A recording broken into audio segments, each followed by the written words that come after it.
तुमसे पूछते हैं कि हमने तुमको दिया था, तुमने याद किया? वह बच्चे नहीं, यदि भी बच्चा कोई खड़ा नहीं होता है। जो लकड़ी पी रहा था बच्चा, वह कहता है कि सर हम बताएं, तो कहता है कि तुम कौन हो? तो ऊपर दिखाता है कि ये लकड़ी जो काट रहे हैं उनका मैं लड़का हूँ, कल आप पढ़ा है तो मैं सुन रहा था। और तैयार होता है, ठीक है तुम सुना सकते हो? कहता है हाँ मैं सुनाता हूँ। और जब वो सुना रहा था, अक्षरशः अध्यापक ने जितनी बातें बताया था बच्चों को, वो सारी चीजें उसके जीवन पर आ गई थी। वो एक एक चीजें वो बता रहा था। उस अध्यापक ने कहा कि बच्चा पढ़ना चाहते हो? वो रोने लगता है कि पिताजी हमारे लकड़ी काटते हैं, मेरी माँ बीमार होती है, मैं अगर पढ़ाई करूंगा तो मेरी माँ का दवा का खर्चा कैसे चलेगा? उसका पिता जब नीचे उतरता है और कहता है कि इस बच्चे के अंदर इतनी बड़ी प्रतिभा है कि अगर तुम इस बच्चे को दे देते हो तो यह बच्चा तुम्हारा नहीं देश का नाम रोशन करेगा, आज दुनिया में जाकर के विख्यात होता है। और जब उस बच्चे को पढ़ाई हुई तो अब्राहम लिंकन जो दुनिया में काले गुरु का भेद खत्म किया, और वही अब्राहम लिंकन जो अमेरिका का राष्ट्रपति बना। और उसने उस समय भी कहा था कि जब एक सीनेट ने उससे कहा कि तुम यहाँ कुछ स्मार्ट खा बैठे हैं जिनके पिताजी हमारे घर लकड़ी पहुंचाने का काम करते थे, मेरे पिताजी के पास वो आज स्मार्ट खा के बैठे हैं। अब्राहम लिंकन जब मुस्कुरा होता है और मुस्कुराते हुए कहता है कि हाँ मैं कटिहार का बेटा हूँ, मेरा पिता लकड़ी काटता था और लकड़ी बेचता था।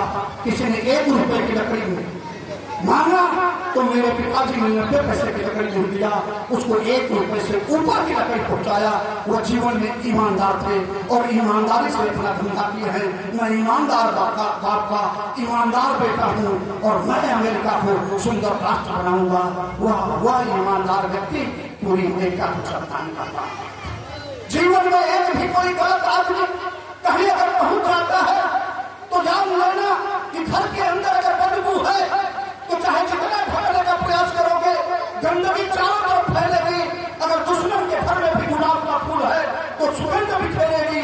इसलिए साथियों आप याद रखना, अगर कोई भी अच्छा व्यक्ति है तो छूटने न पाए। अमर ज्योति पब्लिक स्कूल का मुख्य ध्येय यही होना चाहिए कि उस बच्चे को लाएंगे, उसको निखारेंगे और निखार करके उस बच्चे को इस लायक बनाएंगे कि वह बच्चा प्रदेश नहीं, देश नहीं, दुनिया में इस विद्यालय का नाम रोशन करे, देश का नाम रोशन करे। फिर विद्यालय के डायरेक्टर, अभिभावक, माताओं, बहनों सबसे मैं विदा लेते हुए, चूंकि आगे हमको तमाम सारे कार्यक्रम में जाना है, विजय जी को भी जाना था लेकिन उनके विद्यालय में कार्यक्रम में नहीं जा सकते। मैं तो सोचा था कि मैं बच्चों के एक एक कार्यक्रम को देखूंगा। बच्चों के बीच में मुझे जीवन का अनुभूति होती है, अच्छा लगता है, बचपना याद आता है कि हम लोग इसी तरह से बच्चे थे और उस समय तो शुद्ध कपड़े भी हम लोगों को नहीं मिलते थे, तब भी वो जीवन हम लोगों को याद है। इसलिए बच्चों के साथ रहने से एक प्रेरणा मिलती है, एक सुखद अनुभूति होती है। बच्चों को छोड़ करके जाने में कष्ट होता है, लेकिन फिर भी मैं कहूँगा बच्चों खेलो खेलो, लेकिन एक बात का ध्यान रखना, खेलने से ऊर्जा पैदा होती है, लेकिन उस ऊर्जा को गाली गलौज मारपीट में व्यक्त कर दोगे तो ऊर्जा बर्बाद हो जाती है। और जो इकट्ठा ऊर्जा हो जाती है आपस में किसी विषय पर चर्चा करो। जब चर्चा करोगे तो एक दूसरे का ज्ञान बढ़ेगा और वह ज्ञान लेकर के जब कहीं जाओगे परीक्षा में तो उस ज्ञान का उपयोग करके तुम तरक्की करोगे। इसलिए मैं कहना चाहता हूं खेलो, कूदो, नाचो, गाओ, लेकिन एक बात का ध्येय रहे कि इस ऊर्जा का प्रयोग हम राष्ट्र के विकास में करेंगे, राष्ट्र को ऊंचा उठाएंगे, परिवार को ऊंचा उठाएंगे, माँ बाप और विद्यालय का नाम रोशन करेंगे, समाज का नाम रोशन करेंगे।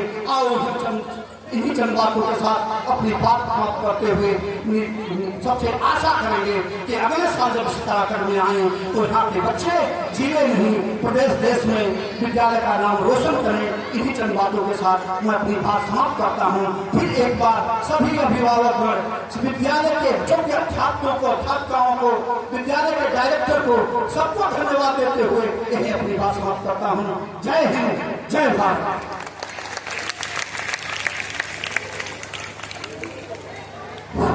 माननीय महोदय जी, धन्यवाद, आपका बहुत बहुत धन्यवाद।